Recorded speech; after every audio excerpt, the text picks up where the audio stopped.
Okay, good evening, everyone. Good day from wherever you're joining. We're going to start the conversation in a minute. If you haven't yet shared where you're joining us from and what are you hoping to take away, please do type it in the chat box.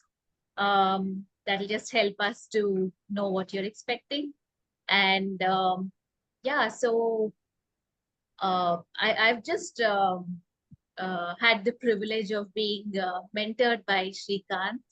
Um, as some of you must be knowing, Shrikant is a founder for the Guiding Light Coaching Services, and he's a master certified coach from the ICF.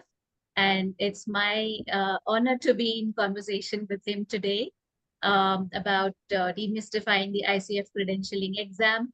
I had no clue what to expect when I gave the exam recently, but had the privilege of being part of his cohort, the exam preparation cohort. So that really helped me to prepare myself and give the exam very confidently. So here we are having this conversation because I know a lot of my colleagues and peers and people who are in the coach training wanted to know how to prepare for the exam. And that's the reason we decided to have this masterclass. So Shrikant, please come in and share with us about the credentialing exam. Is it going to be different for different levels? ACC, some of us are in ACC, PCC, or MCC journey. So how does it really work, and what was the history behind it, and everything that one needs to be aware of as they prepare themselves? Sure. Thank you. Yeah, sure. I'm going to do that. Just a minute. Hold on. What is happening here? Just give a minute. Okay. Yeah. All right. I hope all of you can see my beautiful face. Can you? All right, good. And also the slides, they are much more important than my face. Yeah, okay. So I'm just going to very quickly go through this slides and then we'll open up for discussion. Sunita, it'll be fantastic if you could maintain time. It's like 6:36 now. Maybe give like 30 or outer limit 40 minutes. So we can go up to about 7:05 or 7:10 for my presentation, and then we will use the remaining 20 minutes for questions. Sure. So before I just start, I just want to let you know that there are people who have already taken the exam. Some of them have been mentored by me through a cohort. Some of them have not got mentored, just a little bit of input from me attending this session. So I would really like them to come and share their experience while they took the exam. We can keep it at the end. And I also want to state this upfront. I've been running cohorts, about 5 cohorts in the last 12 months. I'm also going to talk about the cohort that I'm going to start on the 10th of October. There is no need for you to get panicked saying that, hey, I'm going to sell my program towards the end of it. There's no need. It's already like 80% filled. The information that you are going to take from this, if you just put that information to implementation, then you will create an impact. Okay. If the information without implementation will remain an illusion. I just want to state that up front. Yeah. Whatever information that you are taking from this masterclass is going to be very, very valuable. You don't have to join my cohort. Okay. All right. So I'm just making you safe so that you don't have to worry, hey, end of this thing is going to sell me a program. No, I'm not. I'm not going to sell anything to you. All right. So let's talk about the ICF exam history. Until 2015, there are only 4 things that ICF are expecting you to do. Go through the coaching education. Then while you're going through the coaching education, you also go through mentoring, and then you gain experience. Mentoring and all of that happens in parallel. When you're ready to put in your application with your experience, you just put the application. Depending on the path that you take, either the recording will get evaluated by the ICF or it will get evaluated by your training organization. That's what it was, right? With that, you kind of got your credential. Between 2015 to 2022, ICF said, hey, we need to do something a little bit more like a we need to qualify these people. Apart from how do we even know that these people are coaching based on ICF core competence in the code of ethics? So let's introduce the CKA, which is the coach knowledge assessment. So they introduced the exam in 2015. I took the exam when I applied for my PCC credentials in 2016, right? So what did the CKA have? CKA had this. It only tested core competencies and code of ethics. It's an online exam which was not proctored, which means nobody was monitoring you, right? That means that it was almost like an open book test where you could take printouts of the ICF core competencies, your code of ethics and all of that, keep it handy with you. And if required, you can also could have phone a friend on the line and read a question and get the answers. That option also was available because nobody was monitoring you, right? So you could pass the exam. It was a straightforward, multiple choice, either the best answer or the worst answer, basically theory. Okay. Now I normally say if somebody could not pass the CKA, they're like a total mug. Everything was there, right? They put the question and tell you, and on top of it, this question belongs to which competency, or they may not say competency, they will say this particular question belongs to this domain. That much of information they give. So all that you have to do is you go through your printed notes, not notes, just download the IC core competencies, just go through. Oh, okay, so this domain, so let me just go through. Right? And if you fail that exam, then what will you do? So I think ICF realized it later, saying, hey, this is like as good as not having an exam. And then they became a little smarter and they said, we are going to do something different. What are we going to do? In 2022 August, they said education experience, mentor coaching, performance evaluation, ICF credentialing exam. So when people tell me CKA, I get very annoyed. CKA is not equal to ICE. Okay. You have to change your language. ICE is cool. ICE is cool. Cool is actually not cool. It's very hot. Yeah. So if you ask this question, is it as difficult as people make out it to be? I would say yes and no. I'll get to the details in a little while. So what happened? ICF introduced the credentialing exam based on scenarios, real challenging scenarios. A scenario could run anywhere between 150 words to 200 words. Okay. Coaches are expected to select one correct best option and the worst option. So they will give a scenario and say, hey, out of this scenario, what is the best action that you should take as a coach? What is the worst action, right? So one scenario will have two answers. Initially, it wanted to create different difficulty level as per the credential. They say ACC will have one difficulty level, PCC will have another one, MCC will have one. They tried, but it didn't work. The reason it didn't work is the code of ethics and the core competencies are same, regardless whether you are an ACC, PCC, or an MCC coach. Okay, it's the same thing. So they could not differentiate because the competencies which are used, the ethics which are to be followed, is the same for everybody, regardless of their experience. So they said, okay, now what we will do from December 2023 onwards, they said, if you have taken an exam in a particular month and you are moving a credential within 12 months, you don't have to take the exam again. Here is the thing.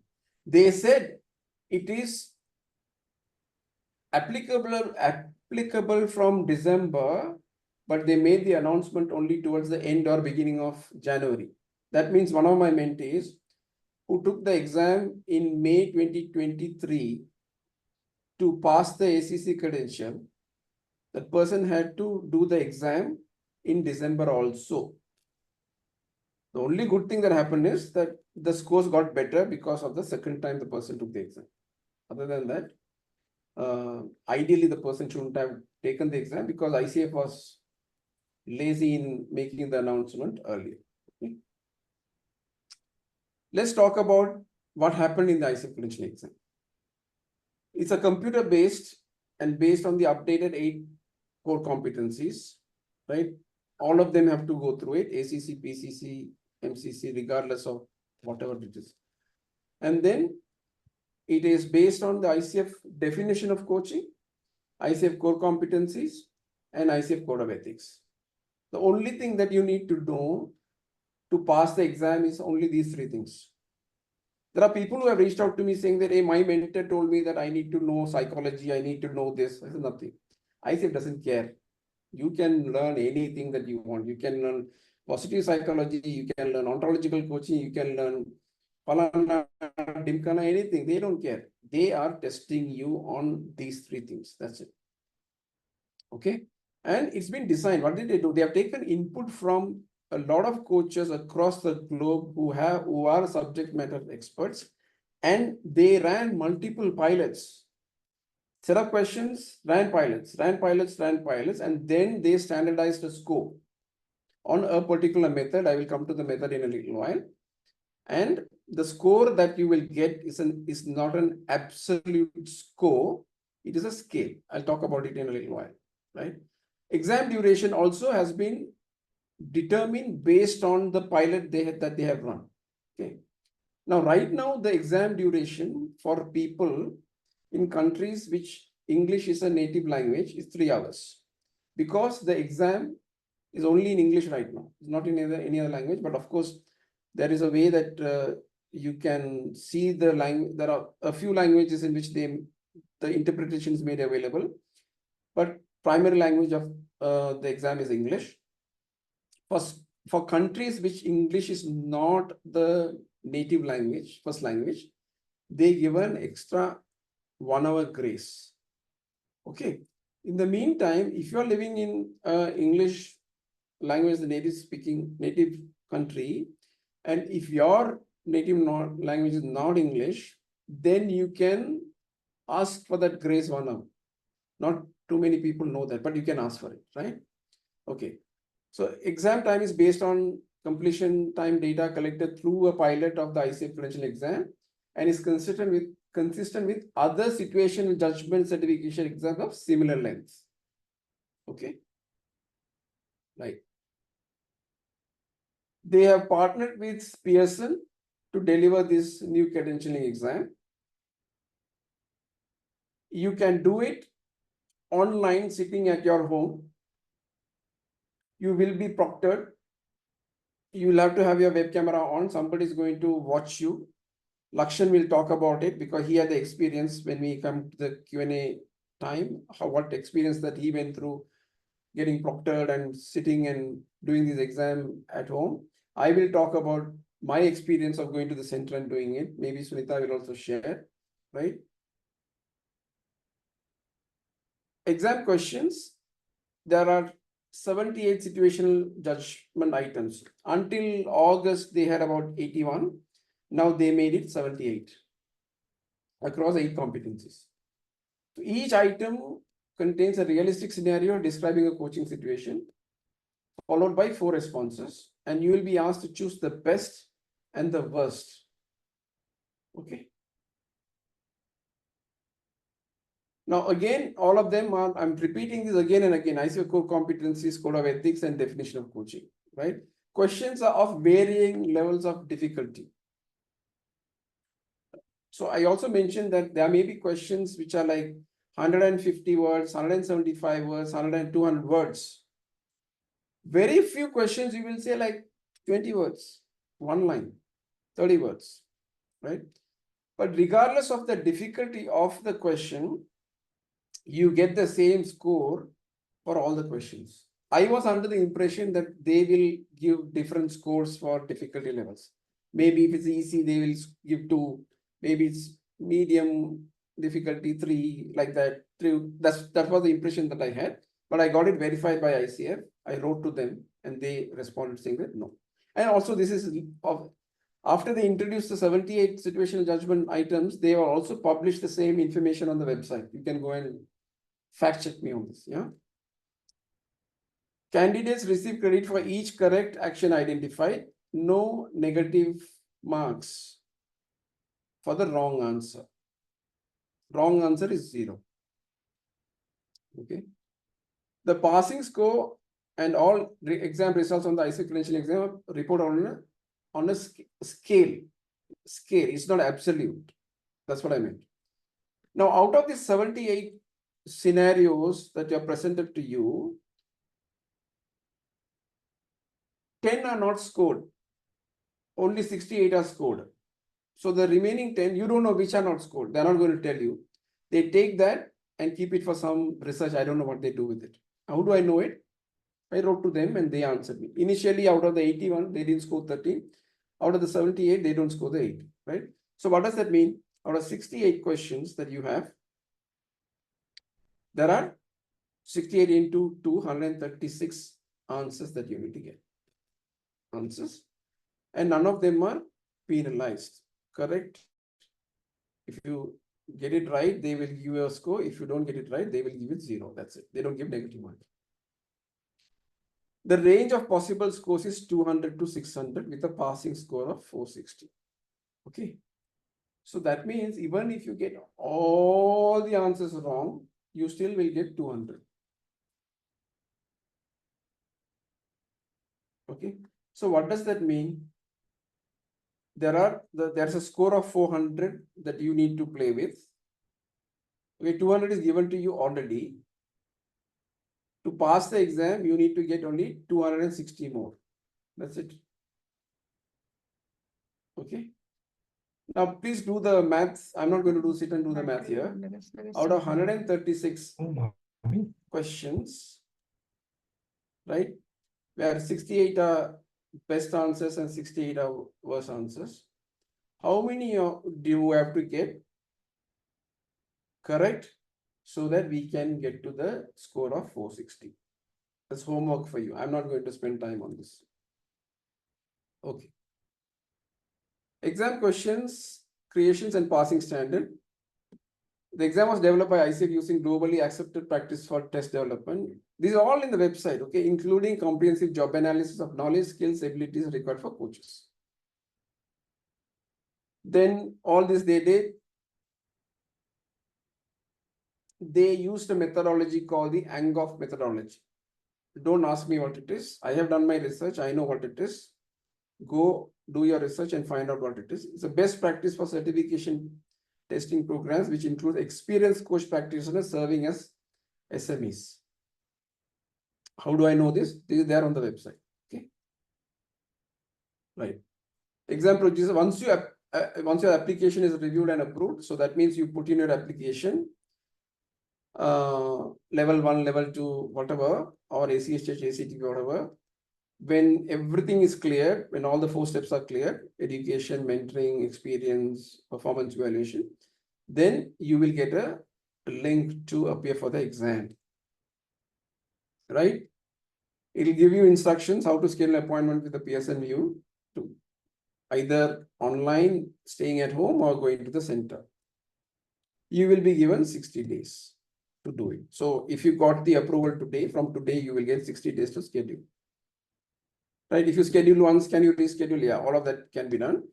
In case there is unavoidable reasons and you want to get it extended, if you write to them, they will oblige and they will help you to extend the time period also. That also they will do. Yeah, but you have to take action. Once you have scheduled an appointment, you will receive an email from PSN confirming blah, blah, blah, all of that. And these are the documentation that you require to appear for the exam. While you go to the center and you have to show the proof, all of that, because somebody is verifying your thing, taking a picture and all of that. Even if you stay at home and do this, they will verify you before they give you allow you to start the exam. They will verify all the identity. Lakshan will speak about it towards the end because he's got the experience. I don't. Right. ICF credentialing statistics. These statistics, they are put very recently, I believe, after they introduced the 78 questions. These are stats.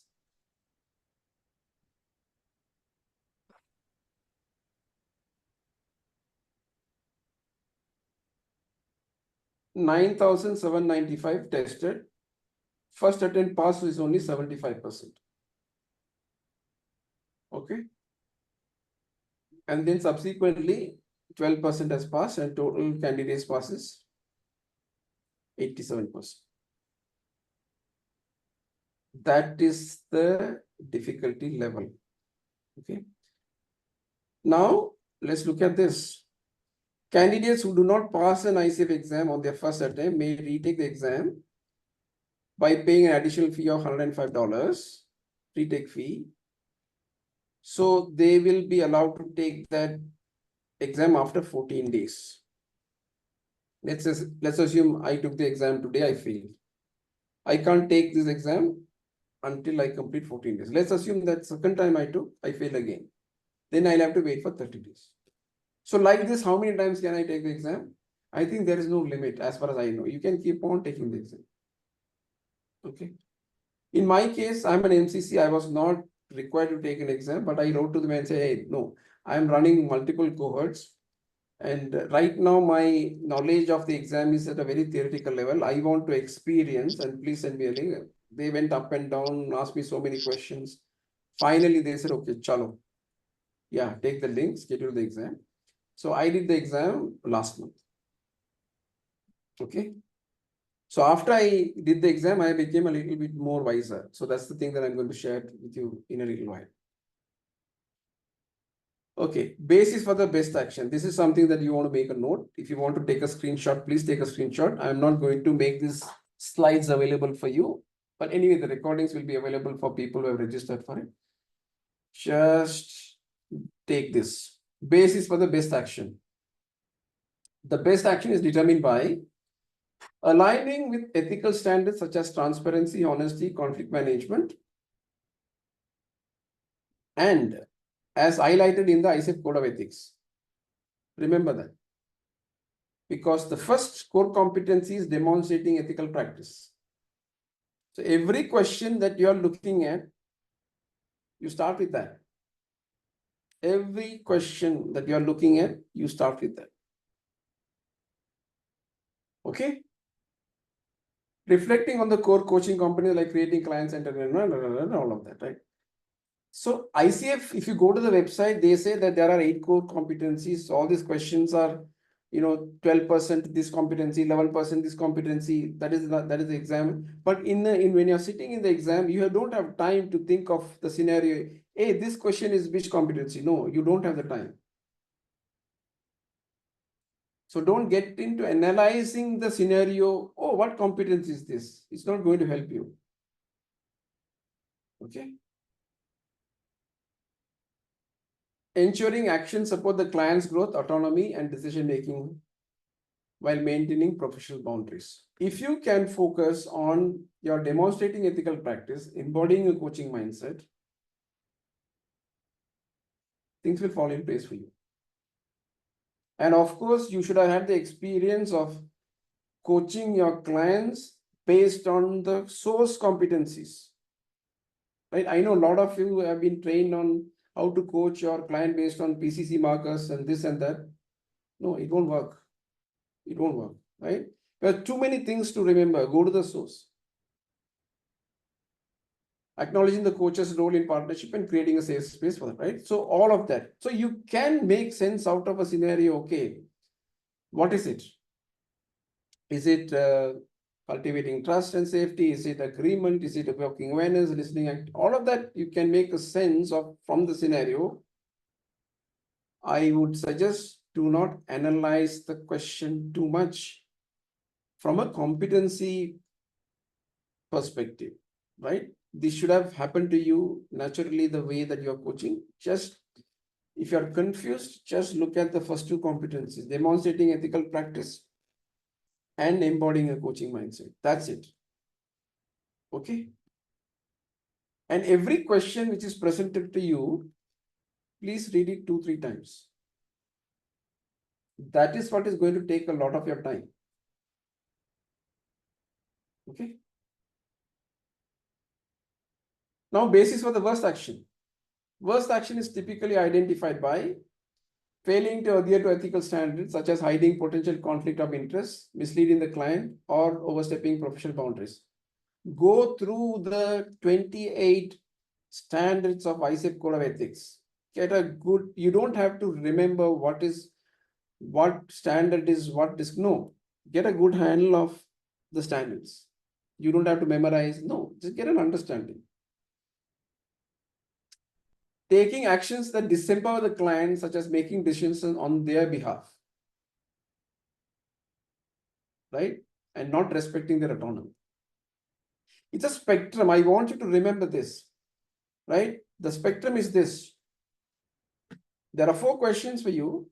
Now look at the spectrum. In the spectrum, there are certain things that you will do as a coach which will disempower the client. There are certain things that you will do which will empower the client. The best answer is here. When you are empowering the client, the worst answer is here when you are disempowering the client. If you can remember this, good enough. Okay. Ignoring the client's context and needs and instead imposing coach's view, yeah, which can damage trust and limit the effectiveness of the coaching. Now, here's the thing. When you look at the scenario, out of all the 75 scenarios which are presented, I can very safely tell you about 70 of them, at least in my experience, 70 of them, the best answer is very clear. Worst answer, maybe about 8 to 10, you may struggle a little bit. When it comes to the worst answer, I can very safely tell you about 50% of that, you're going to think, oh my God, actually, I won't do any one of this. First time when my son did it in last year, January or something like that, or February, I don't know. He said, how can this exam be so stupid? Well, that's how it is. They will give you 2 worst scenarios and you will sit and think, my God, I will not do this. I will not do this. Don't think too much. Go with your gut. Go with your gut saying that 50% I'm going to get it wrong. It's okay.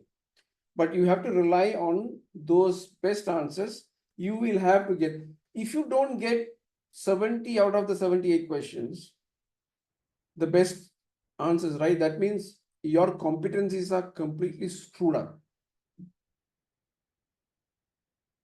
Your understanding of the competencies is completely messed up. Then, of course, you don't deserve to pass. Okay. Now, the challenge is how do I, make the subtle differences between those 2 worst answers, differentiating between 2 worst actions.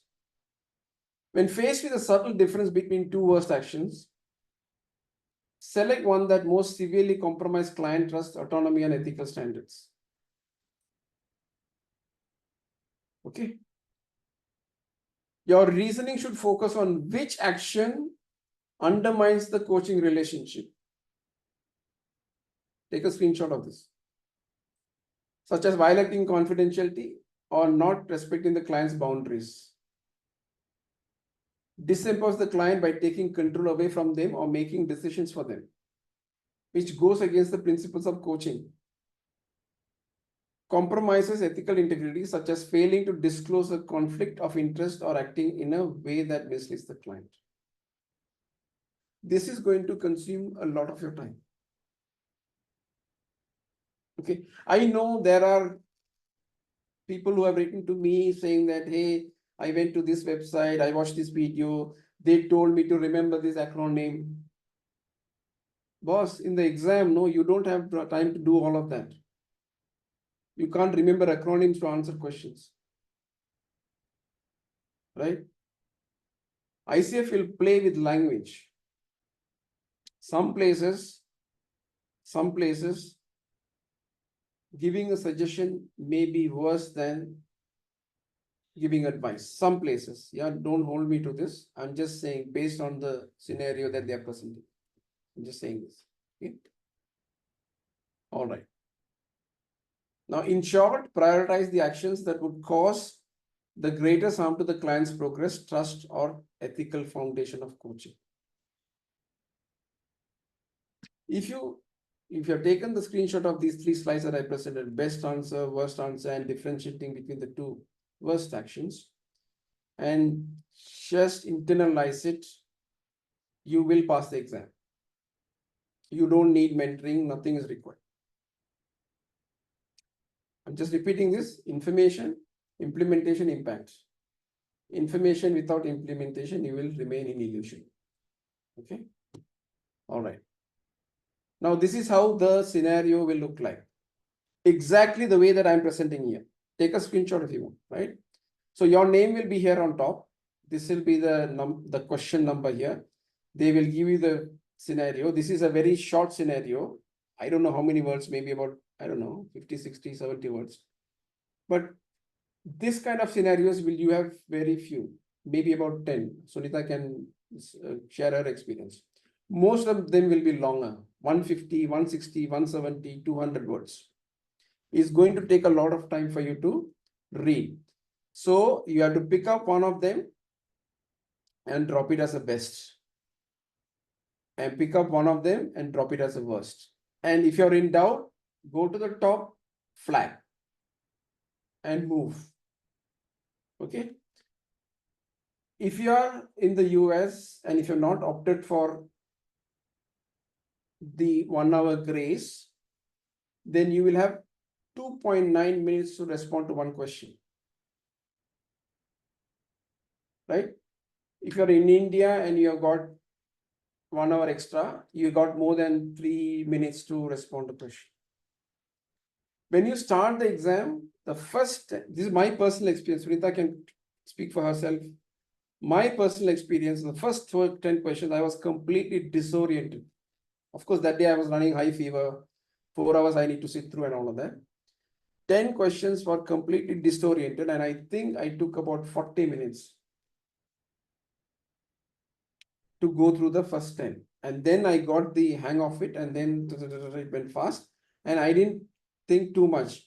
Okay, 2 worst questions, whichever is intuitively I felt, drop it into the box and flag it and move, flag it and move, flag it. So the exam is divided into 2. So the first 39 questions, you get some time, like Sunita will tell what is the time that you get. And then you keep it for review. I had about 10 or 15 minutes to do a review. So once you finish the 39 questions, at the bottom left, you will get this thing for review. Just a click and it will throw all the questions that you have marked for flagging. Open it, review, just unflag, and you move. Okay. And then you will get a 10 minutes break. If you are in a center, you can go out, take a washroom break and all of that. If you are doing it online, and if you don't return within 10 minutes, they will lock you out of the exam and mark you fail. Okay.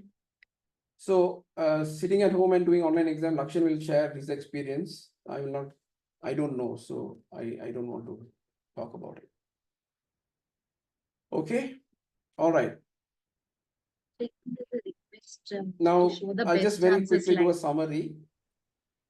This is what the summary is. Purpose: the exam access the coach of knowledge, blah, blah, blah. This is how they developed it. This is the delivery format, 78 situational judgment questions. Each has got a 4 response options, best and worst. Scoring is 1 best and 1 worst, actually considered correct per scenario. Earn points equally for both right and wrong answers. They are not penalized. Scoring range is from 200 to 600 with a passing score of 460. Okay. Language is English, but languages are available in other languages. Shrikant, can you go to the best slide, please? Best slide means the earliest slide? Best action. Yeah, the earliest. Okay. Can I just finish it and come later during the Q&A? Otherwise, I will Sure. stop. Yeah, just remind me. I'll come to that. Yeah. Okay. Now, our credentialing exam prep cohort statistic, I'll just talk about it. I had no intention of starting an exam prep cohort. Some of the people that I mentor, they wanted me to help them in exam prep last August. I said, hey, if I don't know, I can do it, but if you trust me, I will help you. So I got a cohort together, some 7 people or 8 people. I don't know the number. So we look at the table. And since then, I have run 5 cohorts. And let's look at what has happened in those 5 cohorts. Yeah. Right. August 7 people, November 5 people, January 4 people, March 5 people, July 11 people, overall 32 people. This failed attempts is 2 people who joined the January cohort, they had already failed in taking an exam. And one person who joined the July cohort, he or she had failed the exam twice before. Okay. Now, out of the 7 in August, 6 people appeared, all of them passed. November, out of 5, 2 people appeared, 1 passed, 1 failed. The highest score is 515 out of 600. January, out of 4, all the 4 appeared, all the 4 passed, highest is 498. March, 5 people came, 2 appeared, 2 passed, 3 are yet to do the exam. I don't know if they do the exam, they let me know, 510. July, out of 11 people who participated, 3 have appeared, 3 have passed. This is including the person who failed the previous 2 attempts. The highest score is 490. Okay. Overall, we have a passing rate of 94%. I feel it's good. Okay. And then my next cohort is starting on the 10th of October, in about 10 days. This is already approved by ICF for coach continuing education for 10 hours. All 10 hours are core competencies. And this is what somebody will take away from this cohort. I just very quickly put it here. Right. This is limited to 12 seats. Out of 12, 9 are already filled. I'm repeating this again. If you've gone through the masterclass, watch the recordings, you don't have to come into the cohort. The only reason that you would come into the cohort and maybe to get some confidence by being in a group setting, going through some scenarios and all of that. We are going to go through about 50 scenarios. Otherwise, you don't need the cohort. Okay. So this is already ICF approved. I'm going to share only this slide as a PDF with all the people who have registered for this exam. If you want to verify whether it's really approved by ICF, you have to click this link. It will take you, you can already see the thing here. And then you have to click this link to register by paying 12,000 rupees, which is including GST. Okay. All right. So I'm come to the end of it. Here's we can start, you can start your questions. Before I start the questions, let me just only bring that slide. Just give me a minute. Best, no, yeah. Best action. Best action. Yeah, I'm just coming to that. Just give me a minute. Best. Just give me a minute. Both best and worst. Best.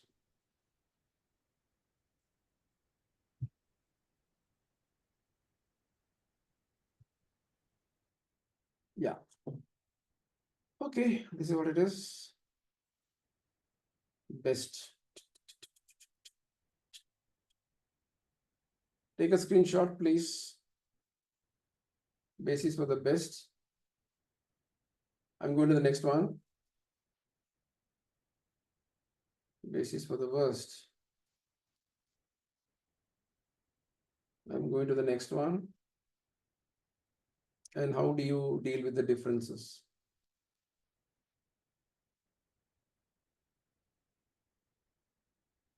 All right. Okay. Now we can open the floor for questions. We have about 17 minutes. Maybe we can go another 5 minutes extra. Sure. All right. Thank you so much, Srikanth. This was a lot of information that you had shared in the cohort. You have freely given away today. That's the feeling that I have. Yeah. And no, I don't want people to think that I'm making money out of this. Okay, I can give it free, but if I give it free, people don't value. That's the reason I charge. So very quickly, I want to share my experience. So there are 2 different centers. Pearson, if you're going to the Pearson Center, one is a Pearson Professional Center, and the other could be a franchisee center where you're allowed to carry water. But if you're going to a Pearson Professional Center, you're not allowed to carry water. All that you have to take is yourself, like a coach, and your identity card. That is it. You're not allowed to take anything else. So the moment you enter, you're asked to switch off the phones.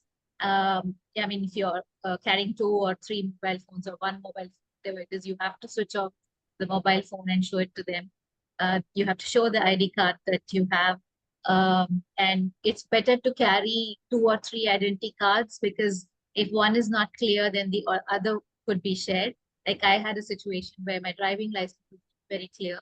They said, please, can you show an alternative? So I use my PAN card. So always be prepared in that regard. Then you have to leave your bag and the water bottle that you're carrying in a locker. And like I said, you have to read through the guidelines very carefully before you go there, so that you're prepared. And once you go there also, you're given a set of instructions, do's and don'ts. So please follow those very carefully. I was lucky to have a noise cancellation headphone provided over there at the center. But if you are not provided that, then be prepared to have noises around you, because there are other participants giving other exams, not necessarily ICF. They may be appearing for GRE or GMAT exams. So there was one participant beside me who was giving the exam, and he was whispering the questions out loud. So I had to use the noise cancellation heads, which was a real savior for me. So being prepared, nothing like it. Talk to people who have given the exam so that you can get some insights and be prepared. Also, in terms of the time, you are given 83 minutes per section. However, since we are in India and we are not the country where English is a native language, we're given additional 1 hour, which is split into 2. So each section, you will have 1 hour, 53 minutes to complete the section. So 39 questions, 1 hour, 53 minutes. That's how it will be. And you'll have a 10-minute break. So I had a situation where my exam coordinator was saying, you are only eligible for 5 minutes of break. Then I had to call him, raise my hand, and call him to the screen and show him that, look, this is the guideline that I'm seeing on the exam screen. So please take note of it and give me 10 minutes break. So wherever required, please ensure that you are, talking to them, letting them know what's your right, and wish you all the best whoever is giving the exam very shortly. So I'll invite Lakshan to share his experience on the giving the exam from his place. Thank you, Sunita. Yeah, so I gave the exam sometime in Feb last year.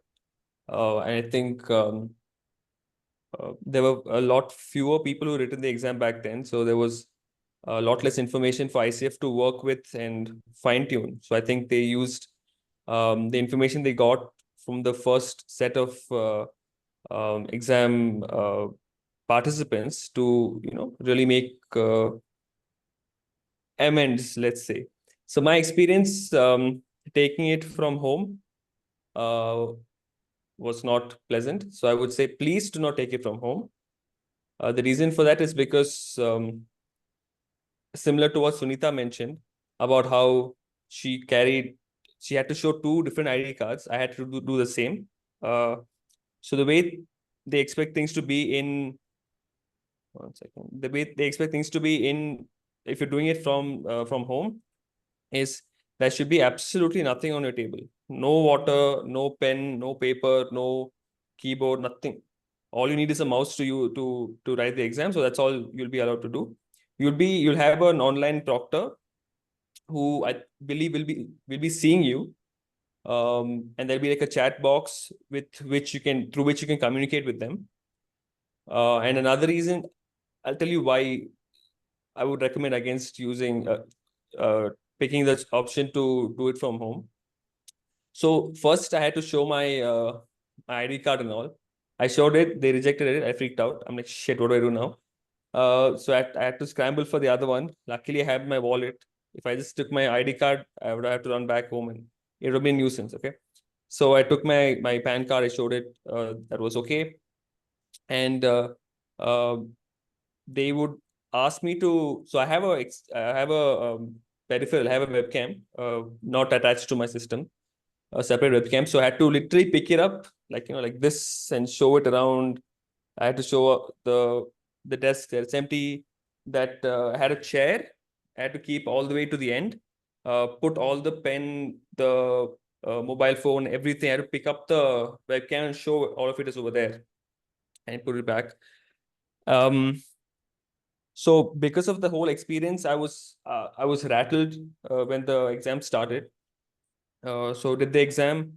Of course, like it was already discussed, it is difficult, especially given that I had no idea what to expect, because I did not prepare anything per se, because I was suggested that it would be similar to the CKA exam where it's open book. And I went with that expectation, and the fact that I passed was a miracle, if I'm being honest. So right now, apparently, there's a 10-minute break between sections. I only had a 5-minute one. And so what happens is once you're done with the first section, there'll be like a screen that says, okay, you have these many minutes to take a break or whatever. So in that time, I went to use the washroom, and I came back, I sat back, I started the next section, minding my own business. And suddenly the online proctor chat message pops up saying that, hey, where did you disappear in the middle? I was like, okay, I went to the washroom. I hit enter, the message wasn't going through. I hit enter again, the message wasn't going through. I hit it again, it wasn't going through. I thought, okay, shit, maybe there's some problem. Maybe just close the tab, open it again, and type. Wasn't going through. About 3-4 messages came after that asking for where did you go, where did you go. There was no way for me to reply because my message was not going through. So again, start of the first section, I was freaking out because of the whole ID card and all of that formalities. Start of the second section, I was freaking out because of this whole online proctoring fiasco. So I just finished the second section. I thought, thank God it's over. And I left. I got the score. I passed. Thank God, I'm done with this for a while. Immediately went to Coach Srikanth's room and told him, look, I passed. This is how it was. And he was like, how was it? Was it easy? I'm like, were you mad? No. It was not easy. Especially given that I took your advice. And so I was we just had a banter and all. After which I picked up my phone to see that I got like 2 or 3 missed calls from some number from the US. I had Truecaller on my phone, so I checked out what number that is, and it was from Pearson. I presumed to ask where I was in that 5-minute break. But again, given that my phone was on silent and to a side, I did not know. I couldn't hear it, no. So, and I presume if I picked up the phone, stalking, they'll cause other issues. So, because of this entire experience, anybody who's writing the exam, I tell them, don't even consider unless there is some really important reason that you cannot get out of your house. Do not even consider taking it from home. Just go to a center. If things go south, at least there are other people with you for whom will go south. You guys can write to ICF and figure something out. So that is my experience. I would say, I want to reiterate it again. Don't do it from home. If you have, unless you have no choice, please don't do it from home. Yeah, so Simi, I know you're there. If you could just either come on video, you share their experience, like just fresh out of the oven, maybe about a month ago or not even a month ago, you did the exam. Simi? Yes, Yeah, yes, coach. Yeah. So I so agree with what Lakshan said, and I did a step ahead. Let me tell you something that went wrong. When I chose the center, within 48 hours, I got a message that they have cancelled my that center for some reason, and they're asking me to reschedule it a month later. And I was supposed to come back. I was in Goa that time, and I would be back. So I really freaked out. Luckily, there was another center in the vicinity that was showing the date, for the same date that I had booked earlier. And this center was almost like 2.5 hours away from my house. But I went for it, and I answered there. And there are few things, like everybody should keep in mind that once you go to the center, apart from showing your ID, rest everything is rolled out for you. You don't have to do anything. You don't have to, worry about do I have to add a number. The person in charge, he will just set up everything for you, and you sit and you write. And the exam. The other thing is what coach you had told earlier, and I want to say this to the audience again. There are many individuals, all of us, who have learned different modalities, NLP, EI, and all that. When you go for ICF exam, I think everything should be cleaned off the mind at least for a couple of months, because it's only about the ICF, each and everything. So everything has to be kept out. So one thing about the preparation is just stick to everything that the ICF is saying for the preparation. That is one important thing that everyone should keep in mind. And I've spoken to different coaches who told me how they had this confusion, because they said, oh, but in this, the answer would have been like that. I said, that's because maybe it is right. It's not that it's wrong. Maybe psychology says something, but here we are sticking to the ICF thing. And one thing that I found very confusing, let me be honest about it, that they use pronouns for everything. So there is no he, she, it is only they. And Yeah, most of the yeah. questions are from the corporate coaching point of view. So when they're using Correct. they, you don't know whether they're talking about the stakeholder, or in this moment they're talking about the client. Exactly. Coach, for me, it was so confusing. Exactly. This was where I was like, okay, so Right. which they? Is the Yeah. they the client, or they the stakeholder? Correct. So get a hang of reading that thing. And the time is sufficient, because since we are non English natives, we get that time. And any question that looks very confusing, I think flagging it off helped me a lot. So at the end of all those, the first section, I went to the flagged off. And like you rightly said, don't overanalyze the question.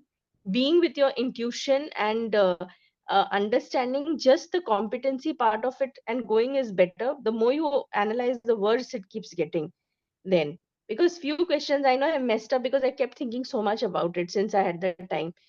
So this is one thing. And the other thing is there is a break in between. So to everybody out there, please take the break and use the break well. Hydrate, do some grounding exercise, take a bite of a protein or a chocolate bar if you want to, because your brain needs glucose to sit through those hours.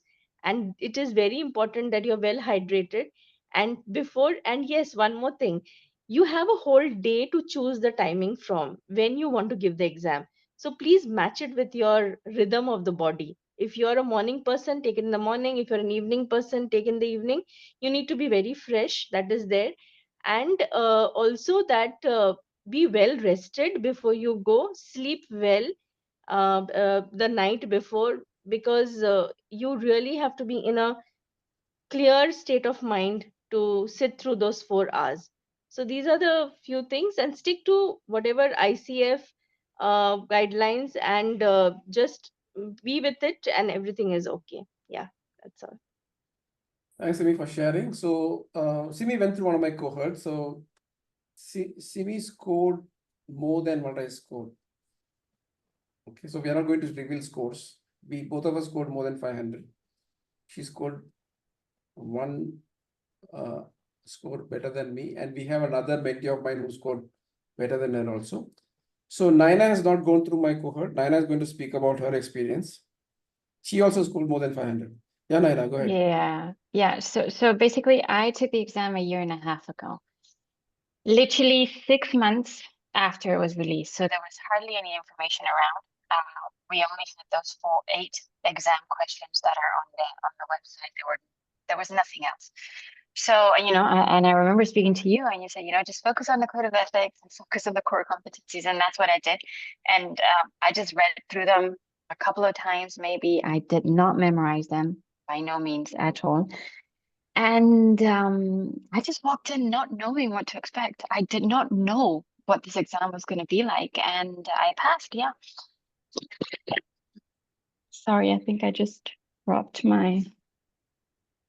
Sorry. So basically what I'm going through now is the excess of information that's around. Right. So Yeah. it's you just stick to what it really is, which is literally ICF, code of ethics, core competencies, coaching, then you'll be fine. So Yeah. this has been a very good session to remind myself of that, you know? Yeah.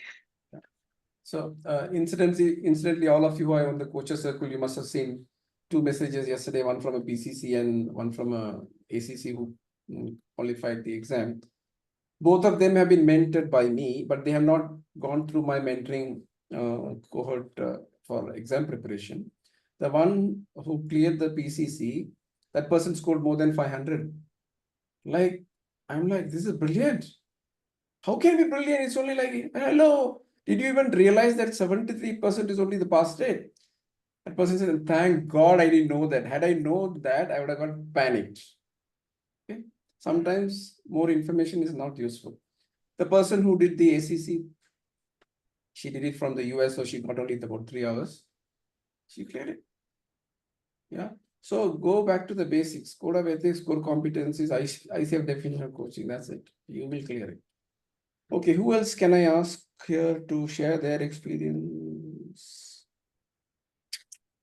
Who else is there? Yeah, I don't know anyone. Okay, all right. So we are left with no time, but we can still answer questions. All right. Yeah, maybe one last question and we can wind this up. Yeah, somebody asked me, okay, hold on. Somebody put a message here. I just read it here. Any support available to complete the minimum coaching hours? Yes, Srinivas, we have this community called the Coaches Circle. If you are interested, you can become part of it. And you can, let me just put that number here. Okay, instead of putting a number, let me just put a Google form so that you can fill it. So we'll take it from there. Just give me a minute. Lakshan, you have the Google form with you?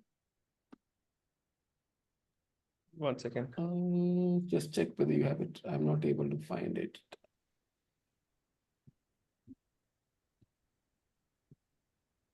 You have the Google form? Huh? I should have it. Uh,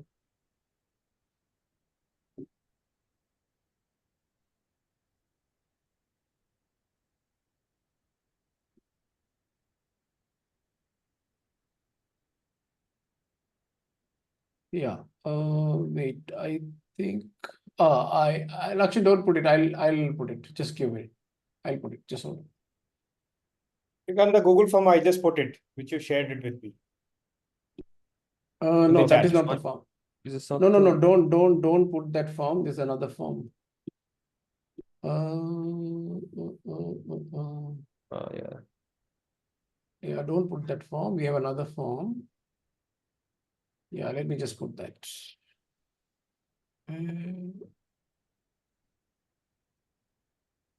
Okay, this is the form that you should be using. Yeah. I put a form, please use that form. Don't use the form that Rajesh has put.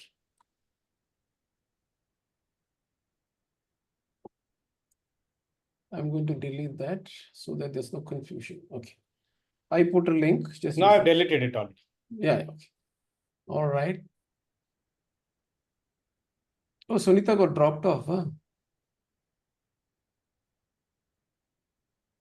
You can't see the link. Huh? Yeah, I put the link. Yeah.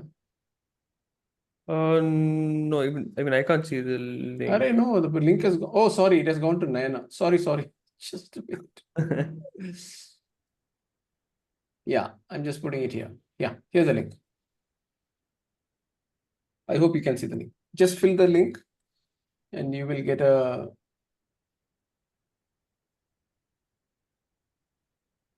somebody will reach out to you and add you to the group.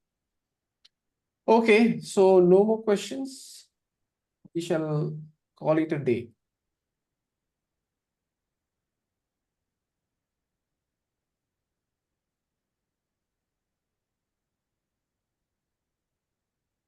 Yeah, Shruti, you have a question. Go ahead.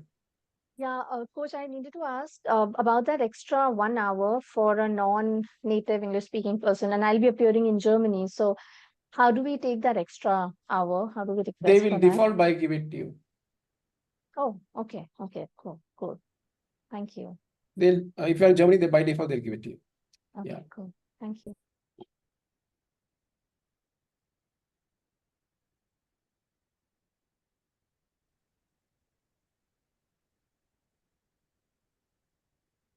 All right. Bye, everybody.